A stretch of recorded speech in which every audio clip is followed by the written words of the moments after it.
Good afternoon, everybody. I think you. Is it working? Okay. So, good afternoon, everybody. Thank you for being here. I'm Victoria Jimenez. I'm head of sector for urban development at the Union for the Mediterranean.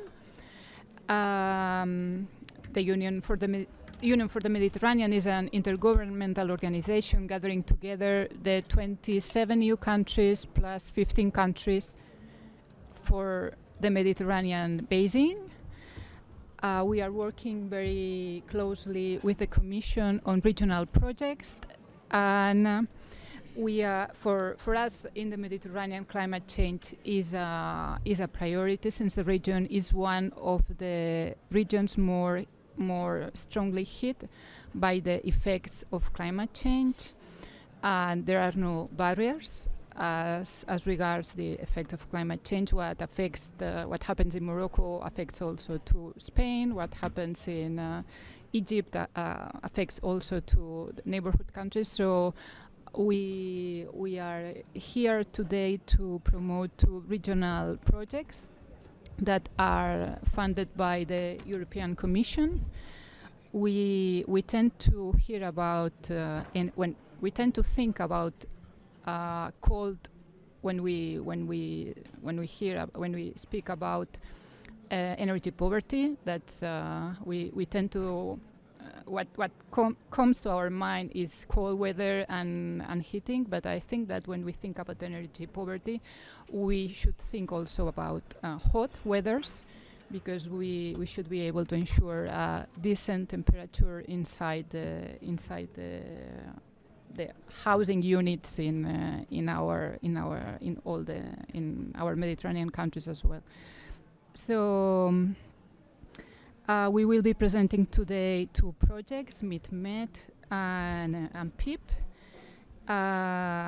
We will be hearing what some countries, as Morocco, for instance, has achieved through their participation in the PEEB project, and we'll see. We will try to inspire some other countries, as Egypt, that will be here presenting, or Jordan, and we will be counting on having other countries involved in the project in the near future. So, without further ado, I will give the floor to Laura Ligier, that will be representing here the European Commission today, so that she can make some short introductory remarks. So, Laura, the floor is yours. Thank you very much, Victoria. Thank you very much. I hope you can hear me well. Thank you for the invitation to this event. It's a pleasure to be here to set a little bit the scene about the framework which is in place to support energy efficiency from the EU perspective. So, energy efficiency is actually one of the key energy-related priority sectors which was identified in a joint communication which is called Renewed Partnership with the Southern Neighborhood in 2021. So which really emphasized in this communication that there is a clear mention of a focus on buildings and appliances. So we have also another framework, which is the EU External Energy Management in a Changing World communication, which is even more recent, from 2022, and it also stresses the need to accelerate the rollout of renewables and energy efficiency across the world, including in the Western Balkans, in Africa, in the Mediterranean, and in Indo-Pacific region. So this really reaffirms actually commitments which were taken by the Union for the Mediterranean member states, which adopted actually a ministerial declaration on energy in 2021. So we have all these support frameworks which are in place actually to support action in this domain. The Commission is actually already financing energy efficiency projects in numerous partner countries through bilateral but also regional cooperation. So we have, in addition, also an instrument which is the Neighborhood Investment Platform blending instrument. And this is also an instrument which mixes grants and loans to really increase the project's impacts. And now this instrument is actually also giving increased attention two countries' clean energy transition. So we have really a good framework in place for this support. So after actually focusing more on the energy efficiency in industries in the past 10 years, the EU intends to actually more boost now energy efficiency in buildings, and there are a number of initiatives which are now in place to implement and to materialize this report in a very tangible way. So the Commission is currently preparing a contract under this neighborhood investment platform with the AFD to implement the PEEB Med program we are talking about today. And so we also seize the opportunity to have this event to thank and to congratulate the AFD for having initiated the first PEEB worldwide, which became also a great source of inspiration for this PEEB Med that we are discussing. The Commission is also financing another project which is called meetMED 2, and this really also aims at boosting energy efficiency in buildings and appliances in partner countries. We will discuss it, of course, also today, because this project actually works in perfect synergy with PEEB Med and really should contribute to paving the way for other massive investments to take place in this domain. Finally, we have another instrument, which is the Neighborhood Development and International Cooperation Instrument of the European Union. And there is a new fund which is in particular important in this framework, which is the European Fund for Sustainable Development Plus. And in its deployment, there is actually a call for proposal which was launched towards international financing institutions. And this is really to receive actually proposed investment projects in neighborhood region and also in Africa to benefit from a new EU guarantee scheme. And so we really hope that by mid-July, when the application will be closing, that we will discover also ambitious initiatives in the area of energy efficiency in buildings and appliances. And as a very final note for this introduction, and a bit to have also the full context, I would just refer to another important framework on strand of work actually on the Union for the Mediterranean, which is the one on sustainable urban development. So in the Union for the Mediterranean, we have worked very much in the past few years on developing actually a strategic action plan for sustainable urban development towards 2040. And this is really a guidance document along with a specific plan on housing that were both adopted in 2021. So we have conceived these documents as strategic guidance for national governments, for regional progress towards principles, best practices in urban development, in governance, and also for affordable and sustainable housing. And we have with this document a sort of strategic vision and a series of principles to be applied across the Euro-Mediterranean region. And so we really encourage policy action coordination in these domains. And so we warmly invite you to consult these documents while preparing projects, preparing investments in cities, in urban areas, so that they are considering these principles that are also, of course, contributing to the implementation of the new urban agenda. So this is, in a few words, what I wanted to mention, and thank you so much again. Back to you, Victoria. Thank you. Thank you, Laura. We will be promoting within the UFM regional platform the two projects that will be presented here today. And now we are very honored to have here with us today Mrs. Sonja Layton-Cohn, Acting Deputy Executive Director of UNEP. Sonja.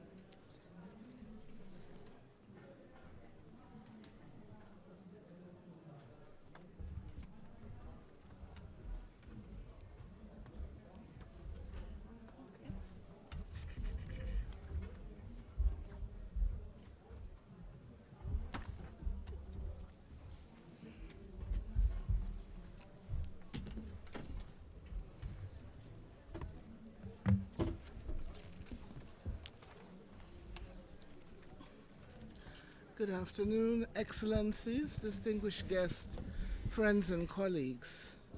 The Mediterranean has birthed empires and cultures that have shaped the course of human history. It is a region that is equally famed for its architecture, for the buildings that have become emblems of the region's rich diversity. Marcus Aurelius, one of the Mediterranean's most famous sons, once compared the art of life to the art of a wrestler, and he wrote that in life we should stand ready and firm to meet onsets which are sudden and unexpected. The region's greatest buildings appear to have been designed with this in mind. They were built to withstand sudden, unexpected shocks. Many still stand today, centuries after they were built. Today, we are more fortunate than our ancestors. The gift of modern science has given us a portal into the future. Thanks to climate science, many of the shocks coming our way are no longer unexpected, which means we have the luxury to prepare for them. Ladies and gentlemen, the Mediterranean is on a collision course with nature. The climate crisis is heating the region 20% faster than the global average. Increasingly, intense wildfires, flooding, and heat waves are etched into the Mediterranean's future. The built environment is particularly at risk, and so too are the people living and working in the buildings. If we're to limit these risks, it is absolutely critical that the buildings of today are fit for the shocks of tomorrow. This means designing and constructing buildings that protect people from the worst impact of the climate crisis. But buildings have another job too.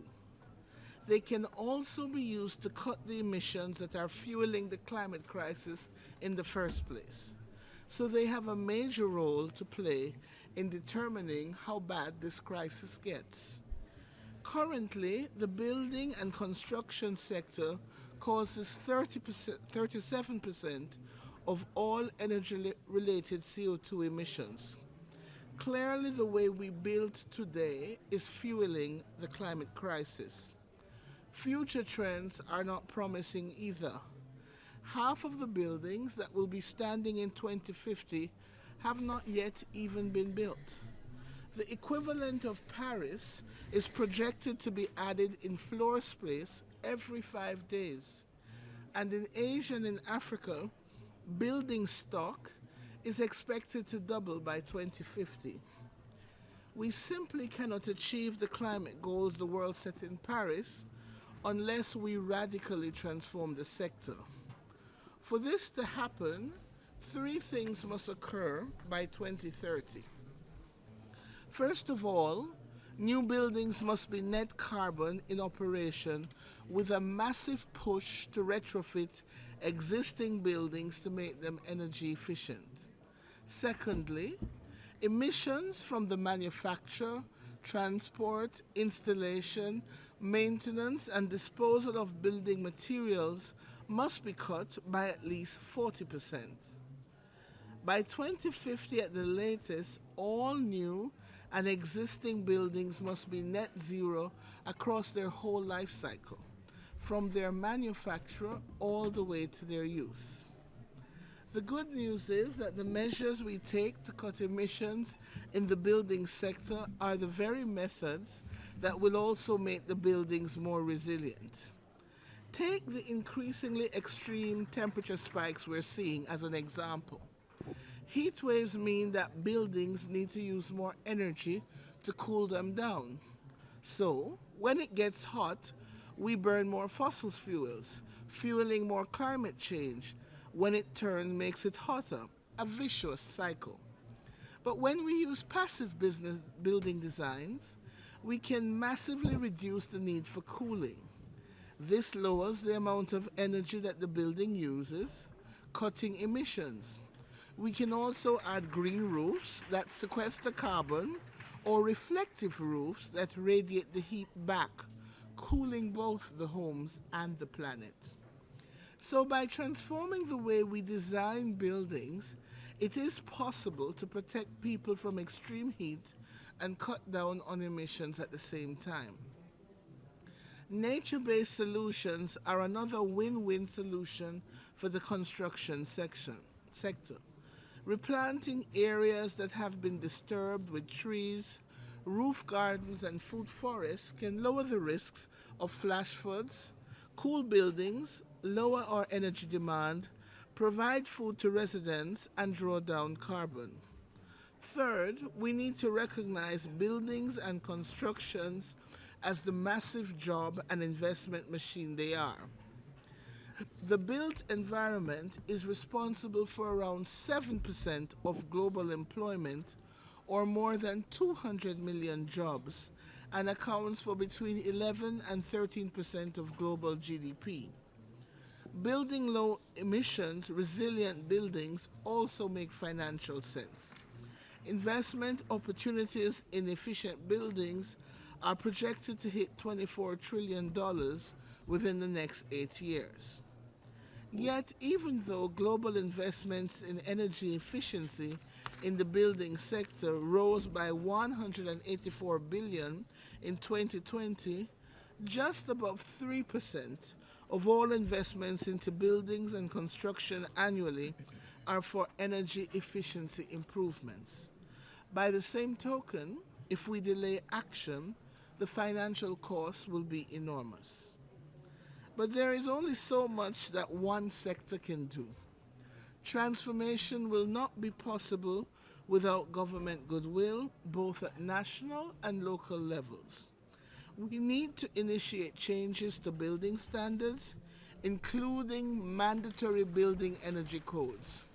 We need strong financial incentive schemes making energy efficiency improvements.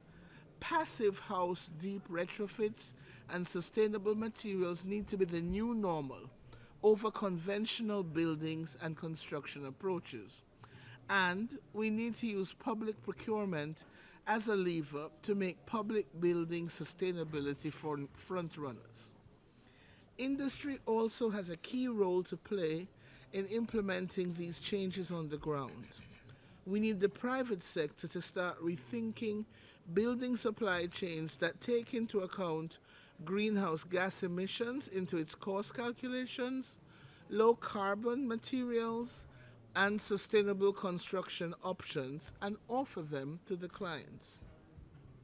Ladies and gentlemen, I'm delighted to welcome you here today. UNEP is delighted to host the Global Alliance for Buildings and Construction, which is working with government and industry to implement solutions to transform the buildings and construction sector. We're especially honored that the climate change ambassador of the government of France has announced that France will lead a buildings breakthrough target linked to the Glasgow breakthroughs. We're looking forward to our close collaboration and cooperation and to uniting countries towards shifting our buildings towards sustainability by 2030. But to be successful, we need to all work together. And this event is really a chance for us to do just that, to learn from each other and to find ways to cooperate at the national, regional, and international levels. It will also showcase successful and upcoming initiatives that are trailblazing a path towards the construction of the low-emission, resilient buildings of the future. So as we proceed, let us take Marcus Aurelius' advice to heart. Let us approach the transformation of the sector with the mindset of a wrestler whose firm stance is ready to meet the sudden shocks that we know the future holds. If we can do this, then we can safeguard the health and well-being of the region's people, ensuring that its rich culture continues to flourish. Thank you.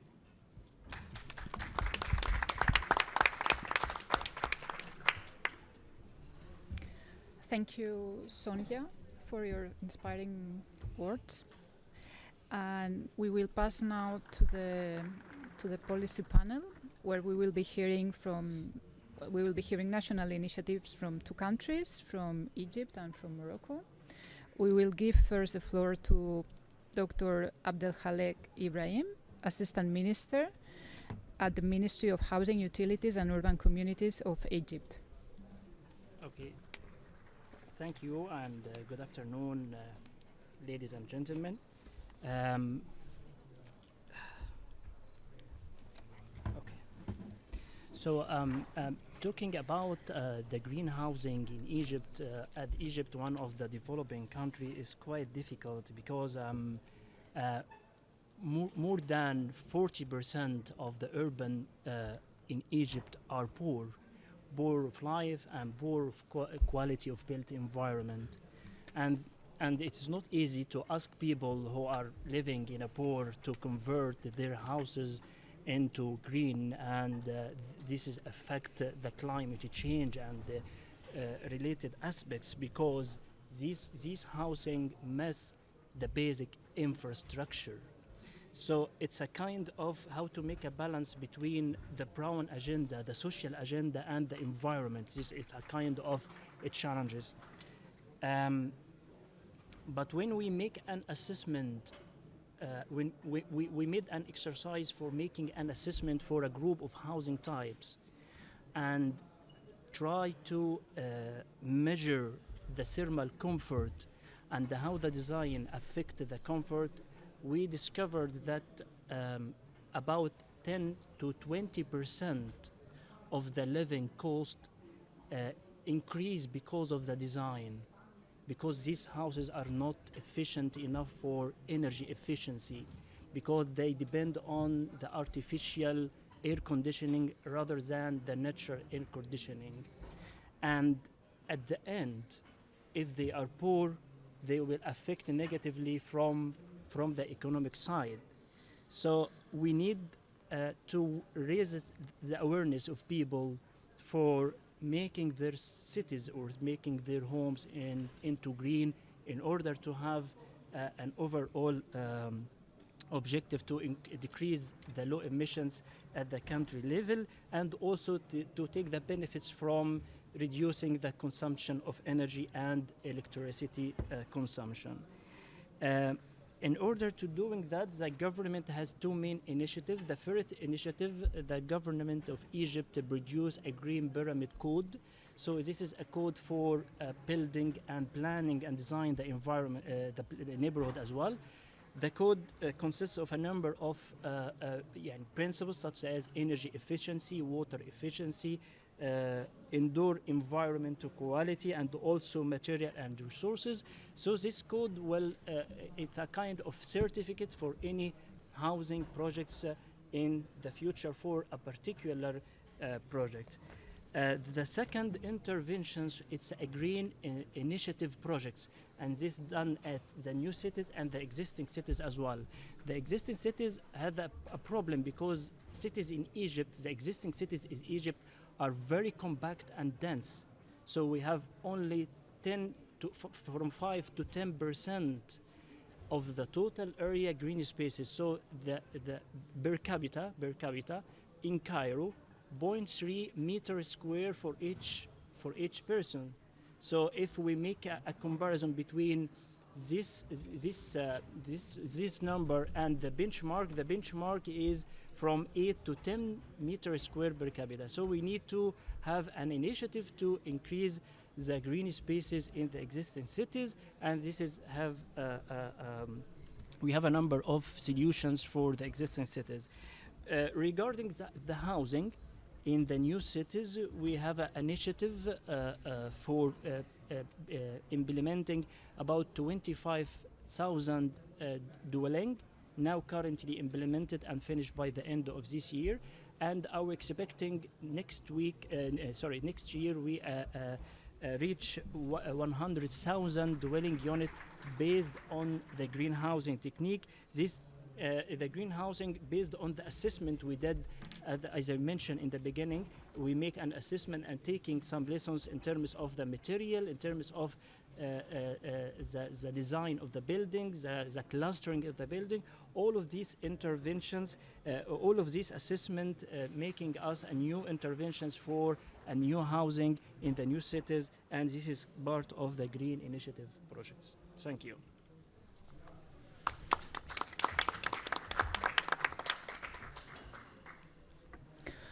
Thank you, Abdel Khaled. Now we give the floor to Mr. Ilyas Sabai, Head of Energy Efficiency and Renewable Energy from the Direction of Quality and Technical Affairs of the Ministry of National Planning, Urban Development, Housing and Urban Policy in Morocco.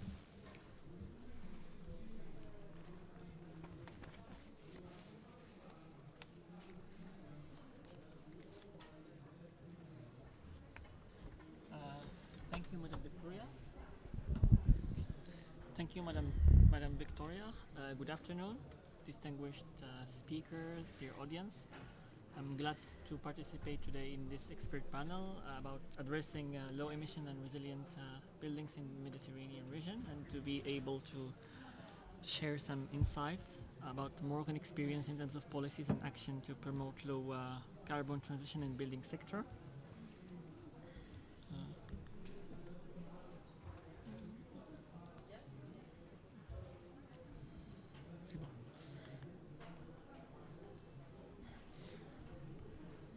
As you know, building sector is responsible for 35% of world energy consumption and 38% of CO2 emissions, of which 10% are coming from the building industry. And in Africa, buildings account for 61% of final energy consumption and 32% of final energy emissions. And as it was evidenced by many IPCC reports, buildings and construction sector is an essential action area for keeping humanity under 1.5 degrees pathway and ensuring humanity is prepared for climate change impacts. And as we all know now, the health crisis and the COVID pandemic has put some light on new requirements for housing and the built environment, especially those related to bioclimatic design and energy performance of housing. We have an increased awareness about the importance of energy performance in buildings, like the lack of thermal and acoustic comfort, need to improve energy performance, and links between ventilation and aeration, and its close links with vulnerability to respiratory diseases.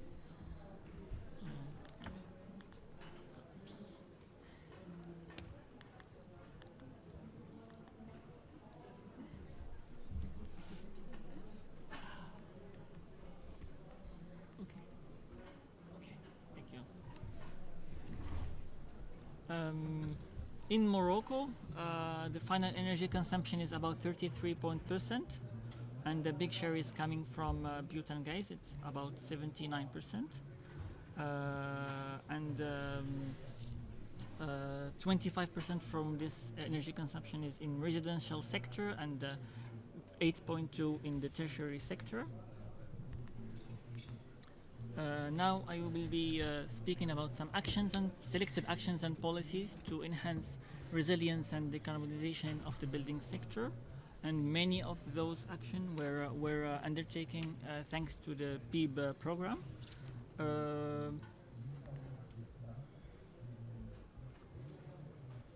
Before going to policies and concrete actions, here is a small overview about some of the strategic framework to enhance resilience and decarbonization in the building sector. The first big strategy is the National Strategy for Sustainable Development, which concerns a lot of sectors, but between them we have the building sector, and it dedicates also access to the exemplarity of state as a lever for implementation of sustainable development. We have also the new energy efficiency strategy for 2030, and the Moroccan national determined contribution. The first action that I want to present is the Moroccan Thermal Building Code. It's a mandatory regulation that sets energy performance rules for buildings. It aims to reduce the heating and cooling needs of buildings and improve thermal comfort in buildings, and also contribute to the reduction of national energy bill and greenhouse gas emissions by setting technical specification to be respected in terms of thermal characteristics of the envelope through two approaches, a perspective and a performance-based approach. Then we have the minimum energy performance standards. It's establishing minimum energy performance thresholds for energy-intensive appliances. Work was done for two energy consuming appliances, which are refrigerators and air conditioners. Then we have a national label for energy efficiency in buildings, which is under development. It was developed, but it was not put into operation. It's a certification tool for energy quality of residential buildings in Morocco. It has some mandatory provisions and some optional provisions.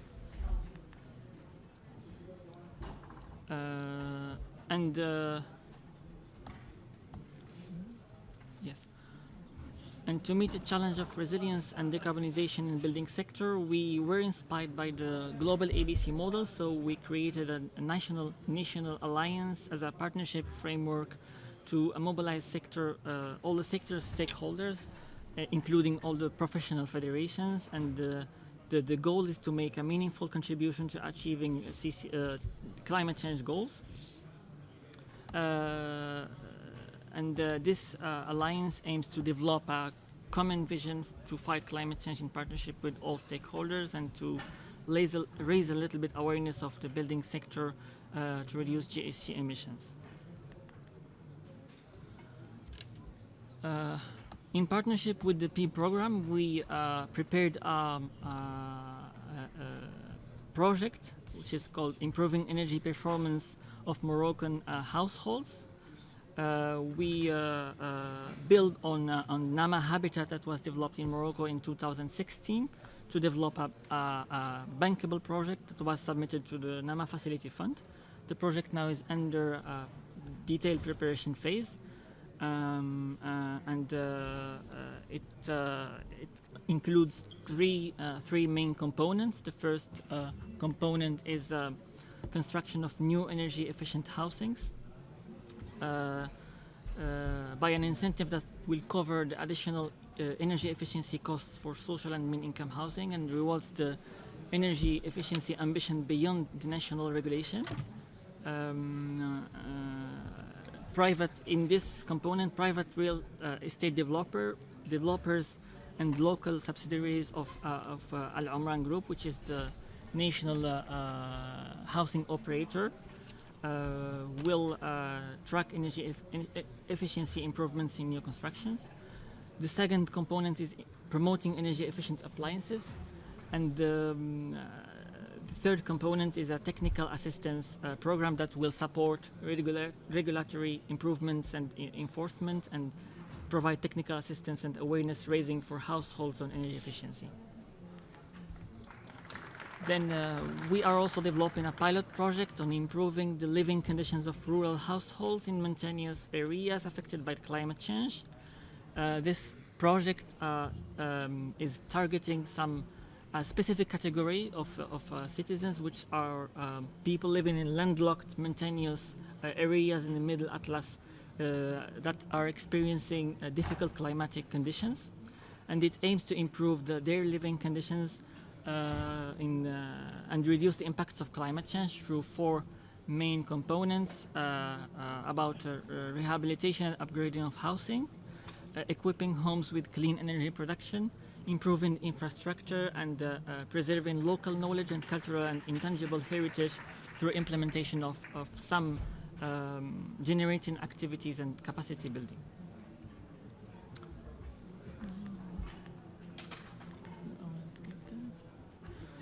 And as I said before, many of those actions were undertaken with the support of the PEEB program. We started cooperating with PEEB program in 2018, and we worked mainly on four big work areas. The first one is supporting the regulatory framework, and in this area we worked on supporting development of a financial mechanism for energy efficiency in buildings. The second area is supporting the operationalization of the Moroccan Building Alliance for Climate, which was created in 2016. The third area is supporting a technical and financial setup of bankable energy efficiency projects in the building sector.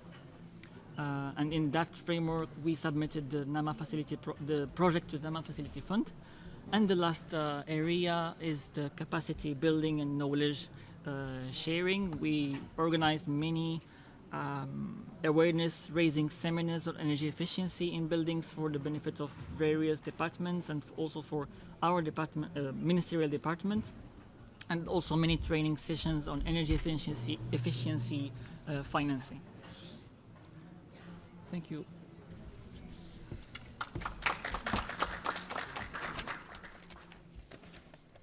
Thank you, Ilias. Now, before passing to the expert panel, where we will be having presentations on the PEEB and the meetMED project, I don't know if someone wants to make any question to the Egyptian. Sonja, are you? Oh. I'm going to. Okay. Well, thank you so much for coming.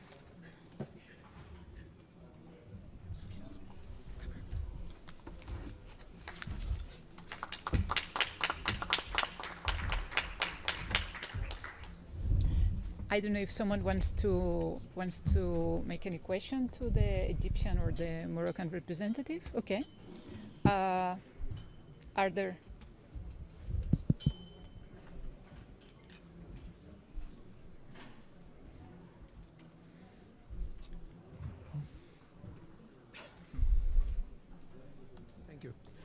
Thank you. Very interesting projects. I'm the president of the International Society of Urban Health. And my question is about in the criteria.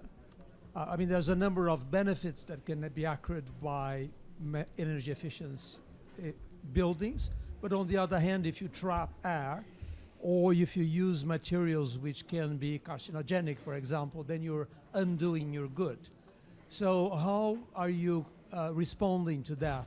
Do you also have criteria which are public health criteria in terms of the building materials, in terms of the ventilation, because of, take COVID.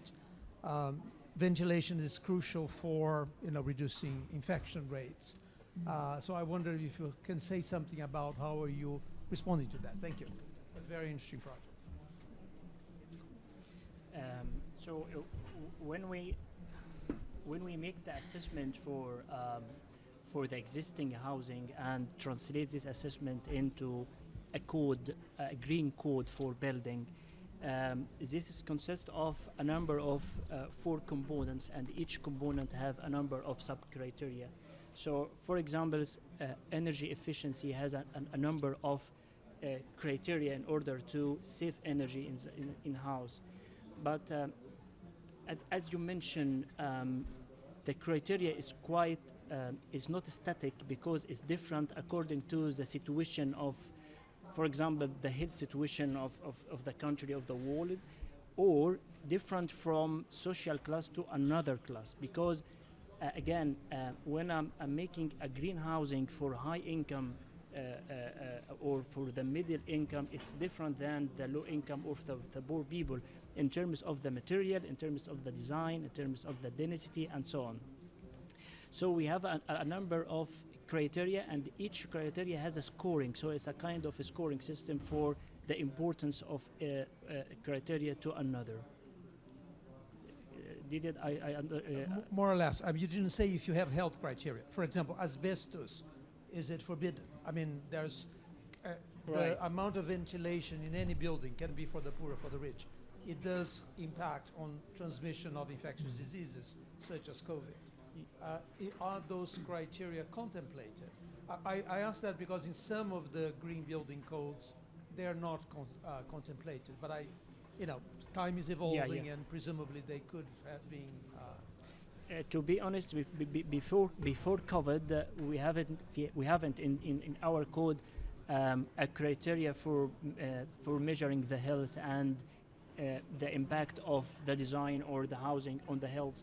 But before COVID, we were talking about the resilient cities, our hand to make cities related to climate change. But now the situation is become different. I'm talking about the healthy city and how to make the city as a whole healthy for at the building level and at the city level as well. So we need to revisiting the criteria because we have a new situation. The situation now is different after COVID. I think Jawad wants to. Yeah, short comment, not responding necessarily to the question, but 2 years ago we submitted the paper to G20 Saudi Arabia, and it was about promoting smart cities and taking into consideration the water, energy, food, health nexus. It was demonstrated, for example, in many countries that using the wastewater treatment network, they could detect earlier, the COVID cases, and they could, monitor better the expansion of the COVID. So I think the same. So probably in the future we need obviously to make this more stronger. The nexus in energy health in a way that you describe it. That we need to obviously take into consideration the material that we use and the energy to make them. So we need to care about energy efficiency, but also without putting health in risk. Thank you. Ilyas? Thank you for this question first. I represent the direction, the Quality and Technical Affairs Direction, which is the direction in the Ministry of Housing in charge of developing, let's say, all the technical regulations in buildings. So to be honest, before the crisis, we did the health crisis, we were not a lot aware of this specific area, but the crisis, the COVID pandemic, made us realize that we don't have something mandatory for ventilation, especially in Morocco. So we started looking for what we have in terms of standards, and we found that we have many standards, but they are voluntary. So now we are working on developing a mandatory regulation about ventilation and aeration in residential buildings. We will start by residential buildings. Just for reference, I used to work for the World Health Organization, and we developed a whole criteria. So there is quite a lot of technical information that can be a resource. In fact, at the UFM, we are collaborating with WHO right now. At this moment, we are working on more precisely on how port affects the cities nearby in terms of air pollution, land pollution, water pollution, and so on. But we are exploring also other possibilities. So we are already collaborating with them, and we have opened the path, and we will accompany our countries in addressing these health issues. There was another question. Hello, my name is Yusuf El Tawil. I'm an architect. I had a question concerning the housing in Egypt. So Dr. Abdel Khalik mentioned that 10 to 20% of the living cost increase because of the house design, and it's kind of hard to convince poor people to change to a more sustainable way. But what about the new cities, such as the new administrative capital and the new Alamein city? Since these cities are being built from scratch, are the house design taken into account? And my second question is about the green initiative projects. As these projects, I know that they are taken into account in the new cities, but what about the existing cities already, like the places in Cairo that are too crowded to put any green space in? Is there any initiative for that? Thank you. Thank you for your question. The second question about the green initiative for the existing cities, in upgrading and developing the existing cities, we have 5 strategies.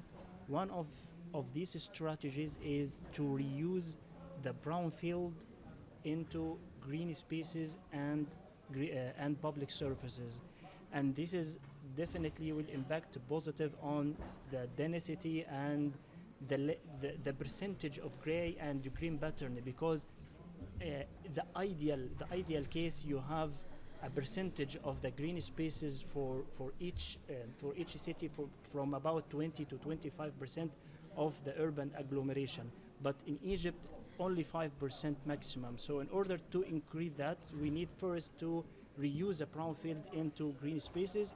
Also, we need also to for the road network as well, because the road network is another point related to accessibility and mobility, but also to the density of the city. For the first question about the new cities in Egypt, one of the main principles for planning Al-Alamein and the fourth generation, because in Egypt now we are working in the fourth generation of the new cities. We have 3 generations before, starting 1978. So before starting the 4th generation, we make an assessment for the 3 generation and try to learn what are the common mistakes of the cities. And one of them was the mixed use development, the density, and also the greening as well. One of the main points that I should raise is the 4th generation of the new cities based on the smart city techniques. And the smart city in Egypt is not for branding or not for we need to brand Al-Alamein by smart city, but because smart city is the solution for our problems. And our problems is energy efficiency, water scarcity, and also urban management. And all these 3 problems can be solved by smart techniques. So try to make our cities more sustainable. My saying is not meaning all of the new capital and all of the Al-Alamein having got good lessons, but both pros and cons. But at the end of the day, when I'm making a comparison between the Egyptian experience in planning and developing the 4th generation of the new cities, we discovered that it's better than the previous generations. Okay, let's pass now to the expert panel. We will have now the opportunity to hear about 2 projects, meetMED and PEEB. First, Abdel Khalek was referring to existing cities and new cities. Let's see. I'm very curious to hear from now the following panelists what can be done in the existing cities. Let's give the floor first to Dr. Jawad El Haras. He is Executive Director of the Regional Center for Renewable Energy and Energy Efficiency, RICRE, based in Egypt.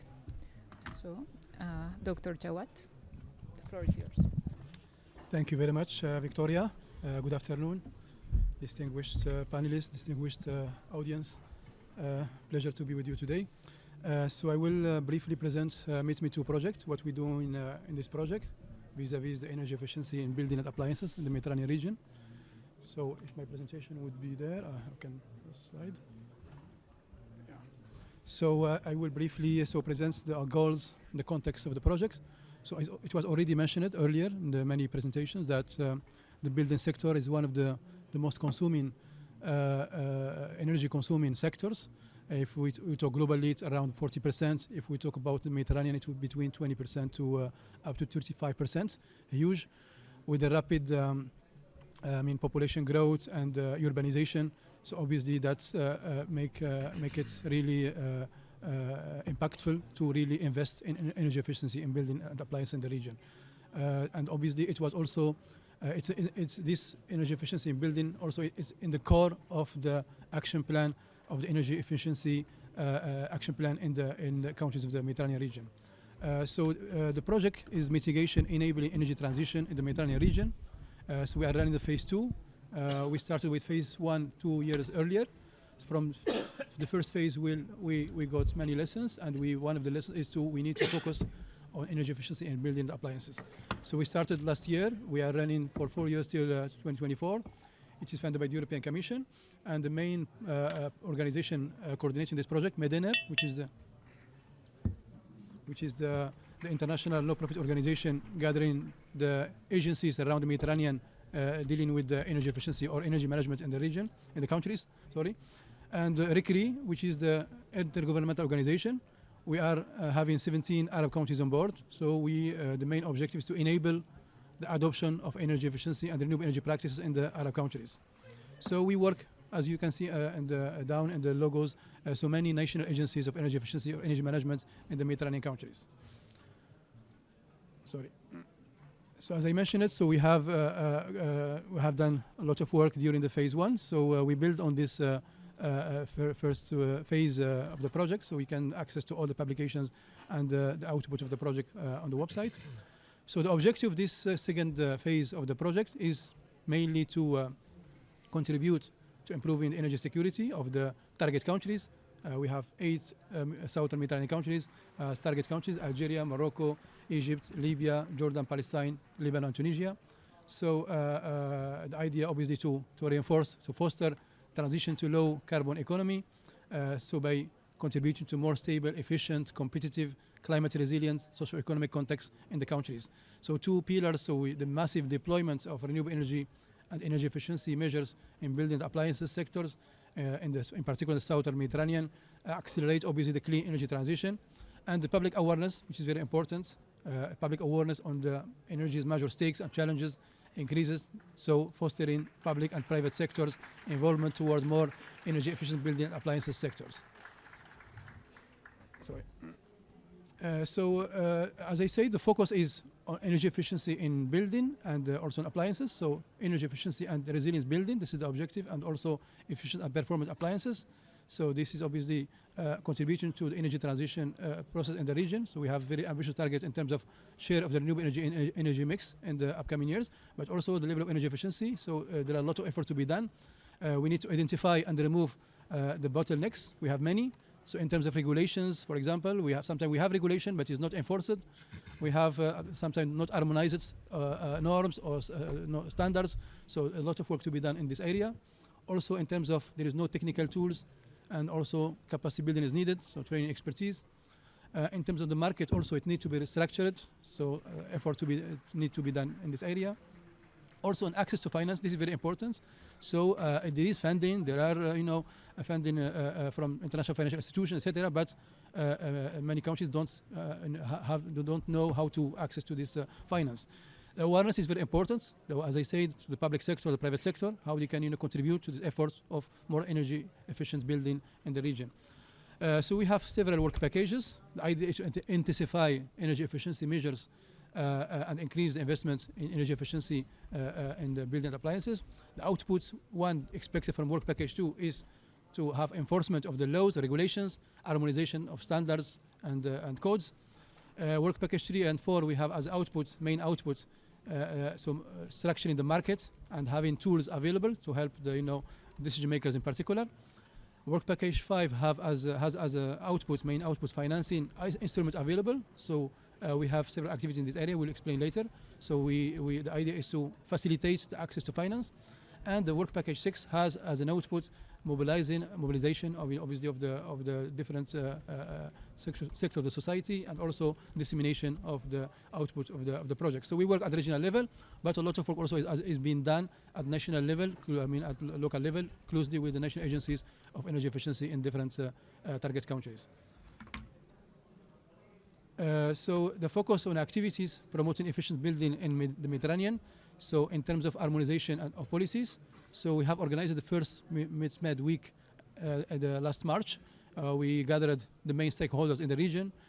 So we tackled all the work packages, and also we built task force on building. So we have energy efficiency building codes, building renovation, labeling and training, and financing. These are the main task force on building. So also the target is the main objective also to have sort of regional energy efficiency observatory to support decision making on monitoring and evaluation. In terms of work package 3, to promote efficient building, so we have a couple of demo actions. So implementing the priority tool in Algeria and Palestine.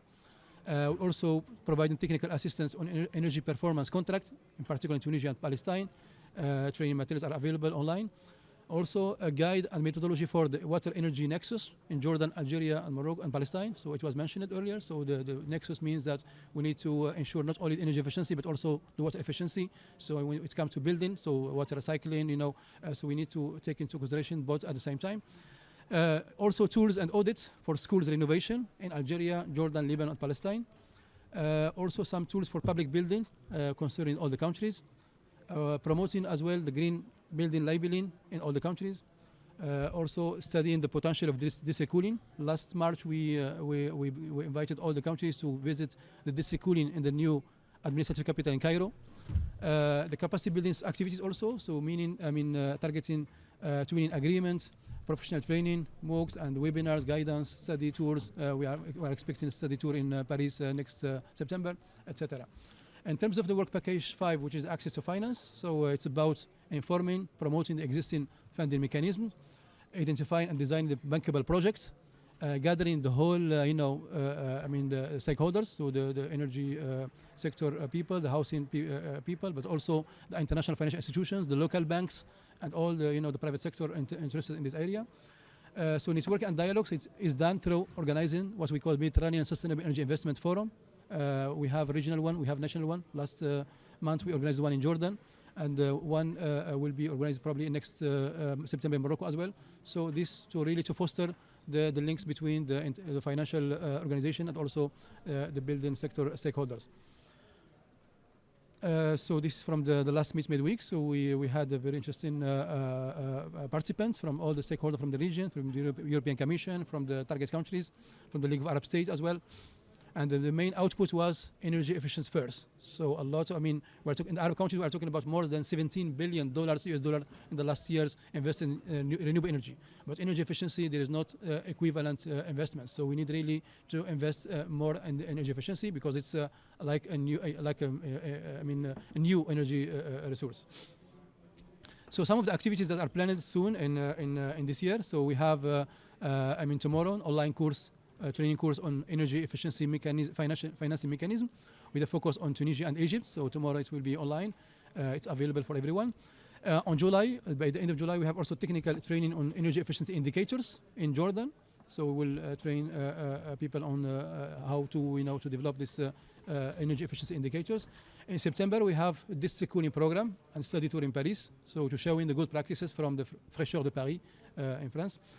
September 2020, so we have 3 national roundtables in Morocco, one about district cooling, one about the appliances, and one about sustainable energy investments. So we are going to gather all the stakeholders, plus the local banks, also the financial institutions. Also, we are expecting a call for tenders for twinning agreements to be launched by ADEM. By the way, the project manager is with us here, Agathe Lacombe, the project manager. And in November, we will have a lot of activities in the COP at the Sharm el-Sheikh. So we have a pavilion, and we are expecting many side events. So we are welcoming any cooperation also in this during the COP. So it was probably very brief, but I will be happy to respond to any question. Thank you very much.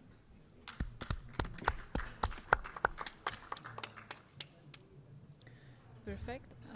Now we give the floor to Isabelle Gebert, Head of Secretariat of the Program for Energy Efficiency in Buildings, PEEB, managing by GIZ and AFD.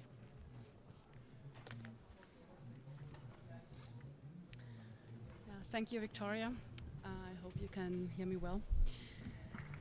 Yeah, we've heard extensively about the problem and the challenge at hand by my previous speakers, and especially Ms. Leighton-Kane has laid out what is at stake. Well, and here comes the solution. Here with PEEB, the Program for Energy Efficiency in Buildings. And yes, we all know the figures, and many of you have referred to them. It's about 40% that the building and construction sector is contributing to global greenhouse gas emissions, and this is immense. And even if renewables are on the rise, this is clearly not enough.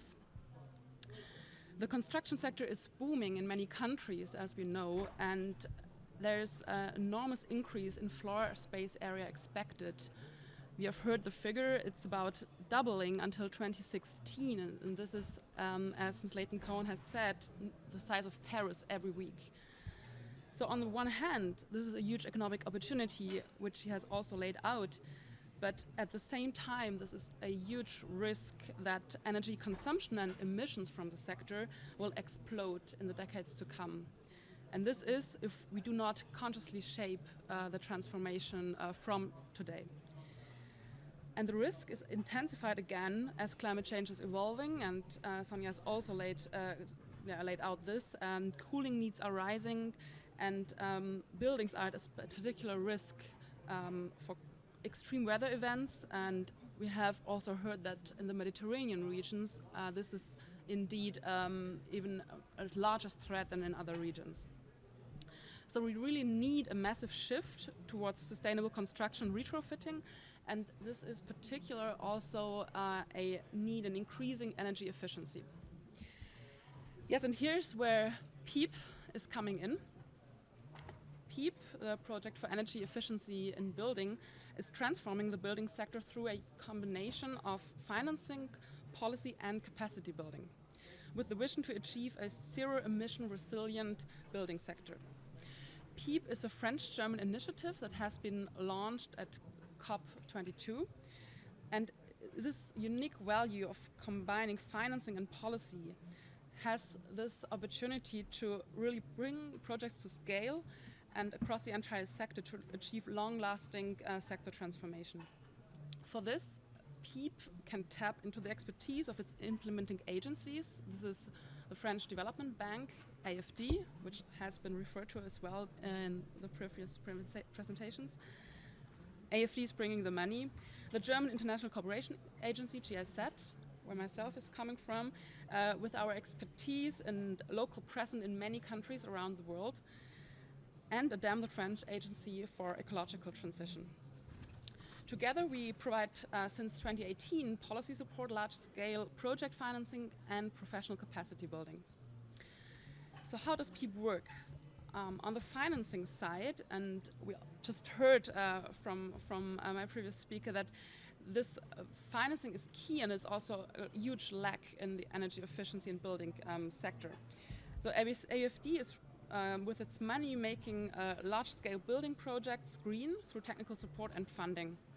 Currently, PEEB is supporting over 40 large-scale infrastructure projects in about 30 countries, and in 2021 these projects represented about 3 billion euros worth of AFD's financing pipeline. So these are huge numbers, and this financing impact is combined with policy. And here GIZ is bringing its expertise, as I said, on the ground, and we work with policymakers in our 5 partner countries. So this is Morocco. We've already heard about our collaboration extensively by Ilyas. Tunisia, also in the Mediterranean region. Then we are also working with Senegal, Mexico, and Vietnam. We particularly shape the transformation through regulations and standards, and also support actionable roadmaps to implement NDCs in the building sector. So in this finance and policy approach is combined with capacity building. Thus we work with project owners, to policymakers and municipal agents, and we also serve as a knowledge hub for expertise on green building and financing internationally. And this international engagement is also a very important part of PEEB, and it's also growing currently indeed. And one part of it, and we also already heard about it, it's our collaboration with the Global Alliance for Buildings and Construction, hosted by UNEP, and where PEEB is co-leading the work area finance.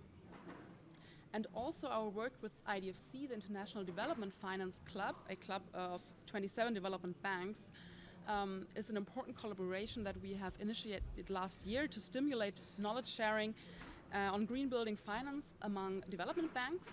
And through this, we want to share best practices from our PEEB approach and bring it to scale through other development banks. So here I want to highlight a few examples from PEEB in the Mediterranean region in particular.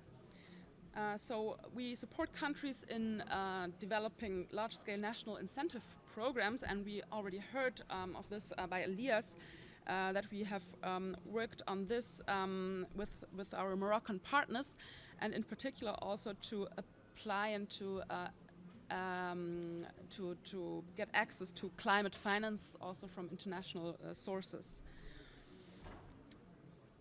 More specifically, I want to highlight our activities in Tunisia. We have here supported the hospital program, which is a great example of what can actually be achieved by combining policy and finance.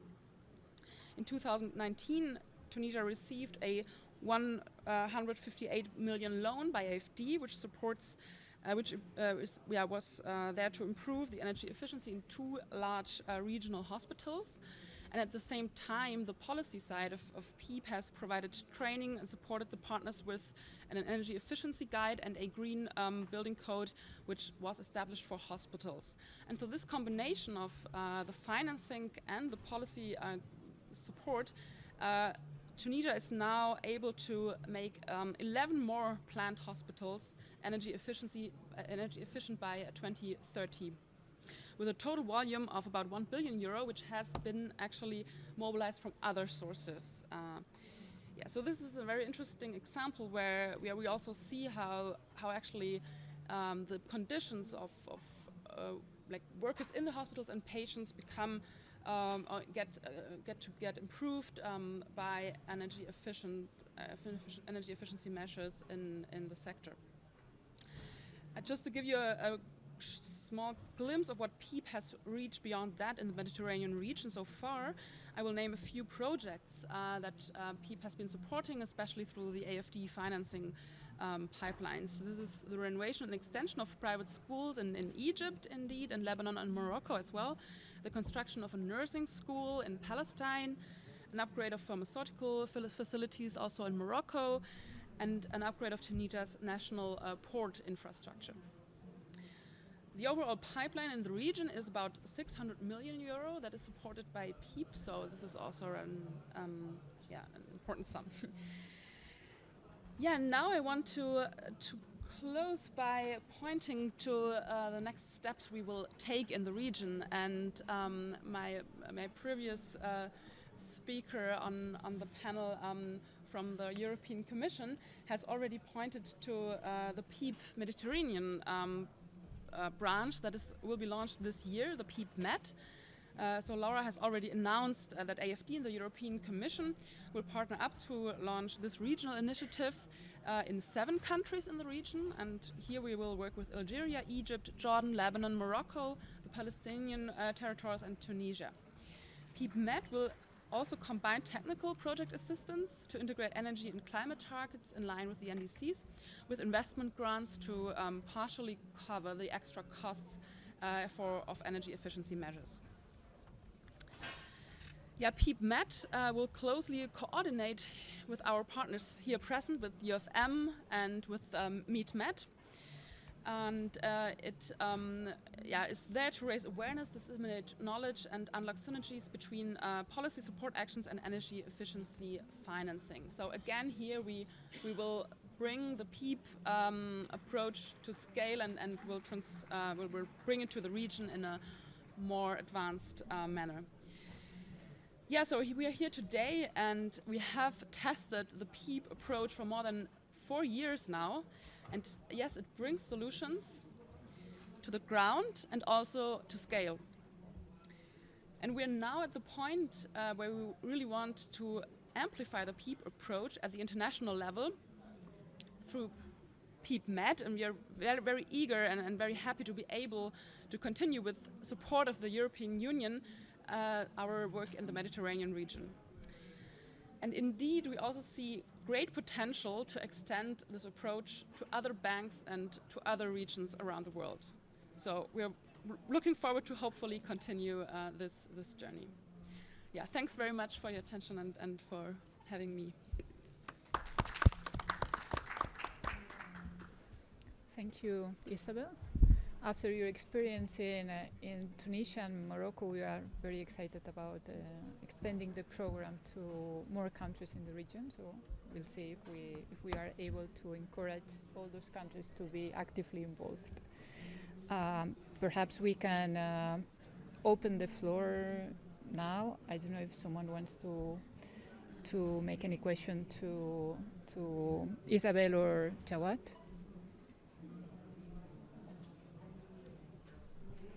Or, well, if that's not the case, I don't know if someone wants to react.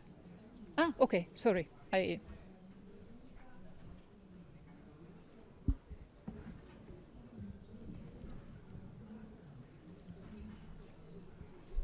thanks. My name is Soli Chweni. I'm from the Republic of South Africa.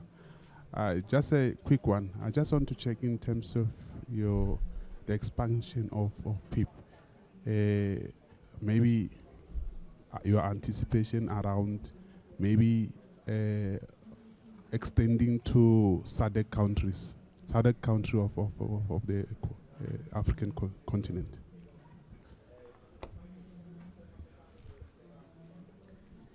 Yeah, thank you for this question. We are currently in a process of, we're coming to an end of our first phase, and we are currently very much exploring opportunities to expand the program to different geographies. So besides the PEEB Med, we are also currently applying for a GCF, so Green Climate Fund support.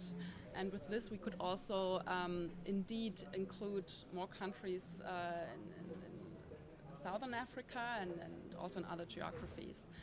Yeah, so we're currently really like in a phase of trying to expand, and of course we're also very open and happy to get other sponsors on board to make this happening.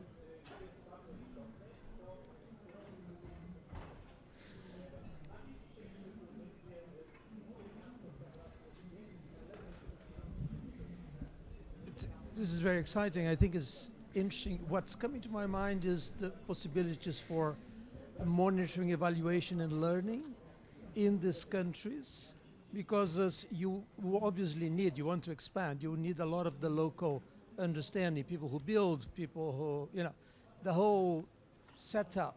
And I wonder, I'm sure you must have thought of this. And so can you say something about that aspect, how much of this knowledge then gets translated and incorporated by local universities, local civil society, businesses, etc.? Yeah, thanks for this question. As I have mentioned, the capacity building is an important aspect of our approach. And in this, we have indeed trained about more than 600 people already in our partner countries. And this is raising from like policymakers. And so this is it's really a core of our approach. And so this is something we would also replicate in other regions if we get the chance to.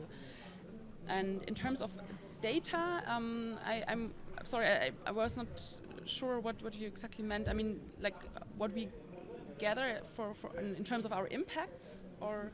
No, I was thinking more in terms of locally generated data, people co-constructing, whatever knowledge comes from this, incorporating their own knowledge, perhaps for vernacular architecture, other things that you can relate to the local environment and build on that.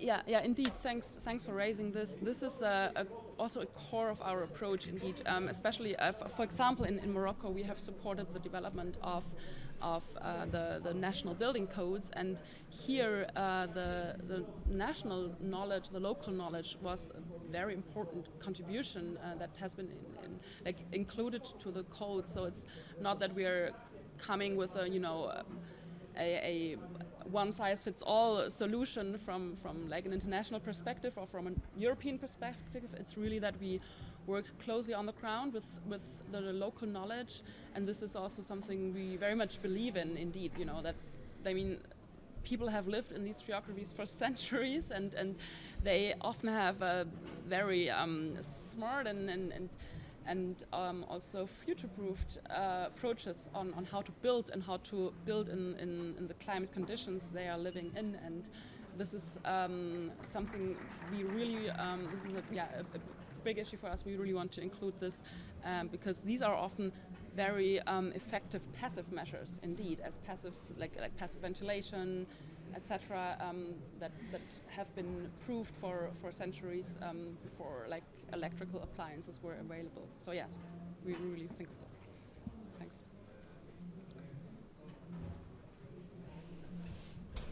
Okay. If there are no more questions, I think that we can stop here because we will have like a very tight agendas, and perhaps it will be all, well, if we stop now, and you will have the opportunity to address the speakers bilaterally if you want to. I would like to thank again all the speakers for their presentations and for being here, and we are counting in continue collaborating with PEEB and meetMED in the future. Thank you, everybody. Thank you.